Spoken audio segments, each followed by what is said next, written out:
नमस्कार दोस्तों, जहां एक तरफ लगातार बढ़ती जा रही है कांग्रेस सांसदों की संख्या, वहीं दूसरी तरफ भाजपा के 3 सांसदों के टीएमसी के संपर्क में होने के टीएमसी के दावे ने राजनीतिक गलियारों में हलचल बढ़ा दी है। तो इसी के साथ एक और बड़ी खबर सामने आ रही है। महाराष्ट्र में बड़ी राजनीतिक उथल पुथल की अटकलें तेज हो गई है।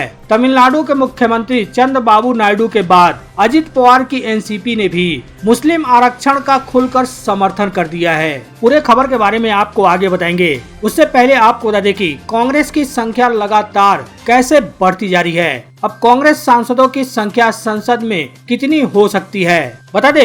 लोकसभा चुनाव में भारतीय जनता पार्टी को कुल 240 सीटों पर जीत मिली, तो वहीं दूसरी तरफ कांग्रेस को 99 सीटों पर जीत मिली। जहां एक तरफ कांग्रेस सांसदों की संख्या में वृद्धि हो रही है, एक के बाद एक सांसद कांग्रेस से जुड़ते जा रहे हैं, तो वहीं दूसरी तरफ भारतीय जनता पार्टी के सांसदों की संख्या में कमी होने का दावा तृणमूल कांग्रेस ने किया है। बता दे, नतीजों के 3 दिन बाद ही महाराष्ट्र की सांगली सीट से जीते निर्दलीय प्रत्याशी विशाल पाटिल ने कांग्रेस अध्यक्ष मल्लिकार्जुन खड़गे से मिलकर अपना समर्थन उन्हें दे दिया। विशाल पाटिल ने कांग्रेस अध्यक्ष को अपना समर्थन पत्र भी सौंपा।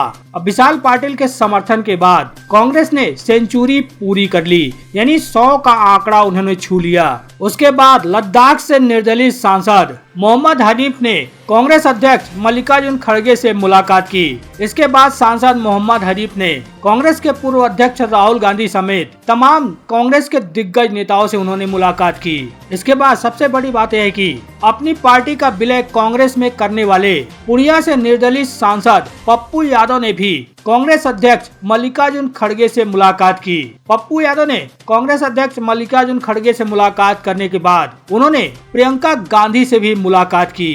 कांग्रेस नेता संजय पटेरिया का कहना है कि पप्पू यादव ने प्रियंका गांधी से मुलाकात कर कांग्रेस को अपना समर्थन दिया है। हालांकि ना तो पप्पू यादव ने, जो पूर्णिया से सांसद है, वहीं दूसरी तरफ लद्दाख से सांसद मोहम्मद हनीफ ने, इन दोनों ने अब तक कांग्रेस को अपना समर्थन पत्र सौंपा है या नहीं, इसकी जानकारी अब तक कांग्रेस की तरफ से निकलकर सामने नहीं आई है, यानी आधिकारिक तौर पर इसकी पुष्टि नहीं की गई है। लेकिन माना जा रहा है कि ये दोनों सांसद कांग्रेस के विचारधारा को समर्थन करने वाले सांसद हैं और कांग्रेस के साथ रहेंगे।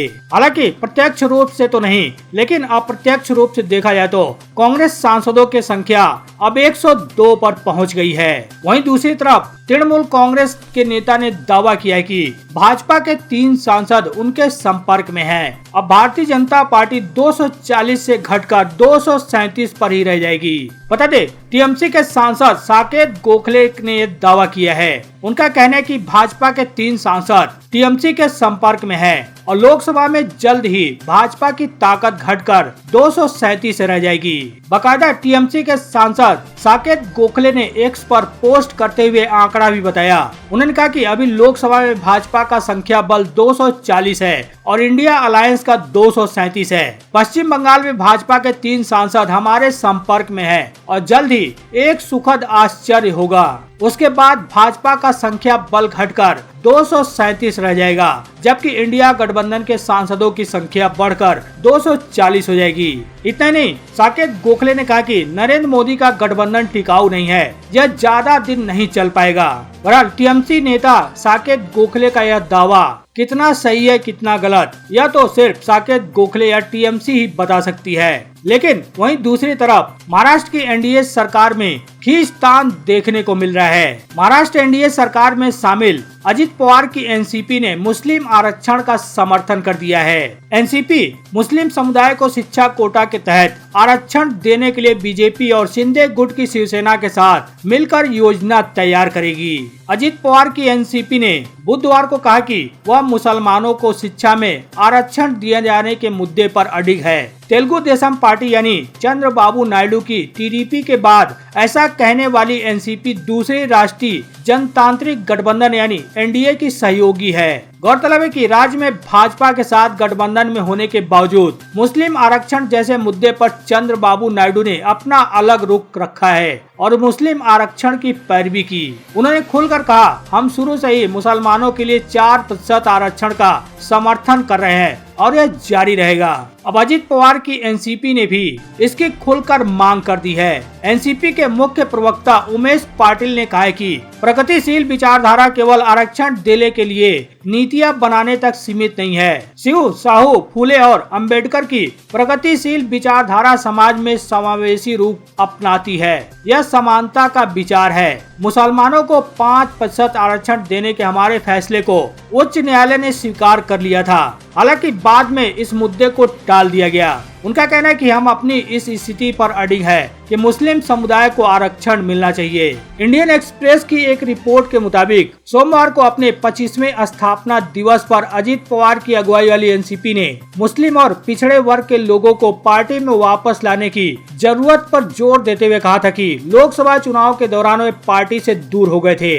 अजित पवार ने भी कहा था कि भाजपा से हाथ मिलाते समय उन्होंने नेतृत्व को यह स्पष्ट कर दिया था कि पार्टी भाजपा से हाथ मिलाने के बावजूद शिव, साहू, फूले, अंबेडकर विचारधारा पर कायम रहेगी। हालांकि भाजपा ने हमेशा मुस्लिम आरक्षण का विरोध किया है। लोकसभा चुनाव के दौरान प्रधानमंत्री मोदी से लेकर तमाम लोगों ने इसे पिछड़ा वर्ग के आरक्षण कोटे में सेंधमारी बताया था। इसके अलावा पूरे लोकसभा अभियान के दौरान पार्टी ने कांग्रेस पर अन्य पिछड़ा वर्ग कोटा में कटौती करके मुसलमानों को आरक्षण देने का आरोप भी लगाया था। हालांकि आंध्र प्रदेश के मुख्यमंत्री चंद्रबाबू नायडू के नेतृत्व वाली भाजपा की सहयोगी टीडीपी ने कहा है कि वह मुस्लिम आरक्षण का समर्थन करती है और राज्य में ऐसा करना जारी रखेगी।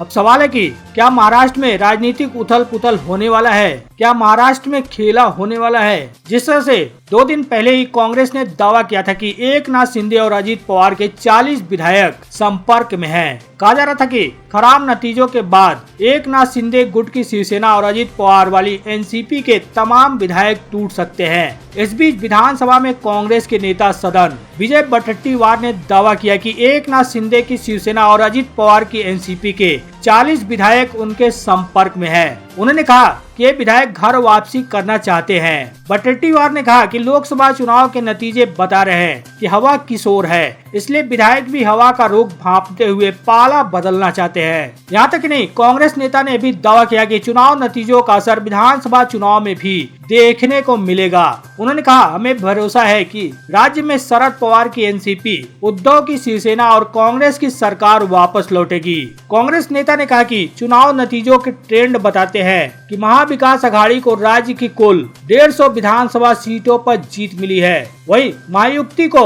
130 सीटों पर ही बढ़त मिल पाई है। बता दें, महाराष्ट्र में कुल 288 विधानसभा सीटें हैं और इस बार लोकसभा चुनाव के नतीजों को देखते हुए कांग्रेस, शरद पवार और उद्धव ठाकरे की उम्मीदें और भी बढ़ गई हैं। विजय वडेट्टीवार ने कहा कि शिवसेना और एनसीपी से टूटे 40 विधायकों को लगता है कि अब महाविकास अघाड़ी की सत्ता आएगी, इसलिए ये लोग अपने मूल दलों की ओर लौटना चाहते हैं। इसके लिए ये विधायक आग्रह कर रहे हैं। शरद पवार की एनसीपी के प्रदेश अध्यक्ष जयंत पाटिल ने भी कहा था कि कुछ विधायक संपर्क में हैं। यही नहीं, सूत्रों का कहना है कि ऐसे कुछ विधायकों ने लोकसभा चुनाव में भी मदद भी की थी। अजित पवार गुट के एक विधायक का हवाला देते हुए एक रिपोर्ट में कहा गया कि हम यहाँ केंद्रीय एजेंसियों से बचने के लिए भाजपा अब 2014 और 2019 जैसी पावरफुल नहीं रही। यदि जेडीयू और टीडीपी ने अलग रास्ता चुना तो फिर यह सरकार भी गिर सकती है। पहले दावा किया गया, अब यह नई खबर सामने आ गई कि अजित पवार की एनसीपी ने महाराष्ट्र में मुस्लिम आरक्षण का समर्थन कर दिया। अब ये भी कहा जा रहा है कि अजित पवार का साथ भारतीय जनता पार्टी महाराष्ट्र में छोड़ सकती है। न्यू इंडियन एक्सप्रेस की एक रिपोर्ट में सूत्रों के हवाले से लिखा गया है कि भाजपा नेतृत्व के एनसीपी तोड़ने और लोकसभा चुनाव से पहले अजित पवार गुट के साथ जाने से संघ खुश नहीं है। सूत्रों का कहना है कि भाजपा अजित से नाता तोड़कर मुख्यमंत्री एकनाथ शिंदे की अगुवाई वाली शिवसेना के साथ विधानसभा चुनाव के मैदान में उतर सकती है। हालांकि इस मुद्दे पर भी असमंजस में भारतीय जनता पार्टी है। अखबार ने सूत्रों के हवाले से दावा किया कि भाजपा विचार कर रही है कि विधानसभा चुनाव में अजित के साथ न जाने का असर क्या होगा। रिपोर्ट के मुताबिक एक अन्य नेता ने कहा कि अगर हमारी पार्टी अजित के साथ यानी उनका साथ छोड़ती है और शिंदे के साथ विधानसभा चुनाव लड़ती है तो ऐसा लग सकता है कि भाजपा ने अजित का इस्तेमाल किया और फेंक दिया। बहरहाल लगातार महाराष्ट्र की राजनीतिक सरगर्मियां बढ़ती जा रही हैं। अब इस सरगर्मियों से महाराष्ट्र की राजनीति में आने वाले वक्त में क्या उलटफेर देखने को मिल सकता है, यह तो समय ही बताएगा। लेकिन आपको क्या लगता है? आप अपनी राय कमेंट कर जरूर बताएं। साथ ही वीडियो को लाइक करना, शेयर करना तो बिल्कुल भी ना भूलें।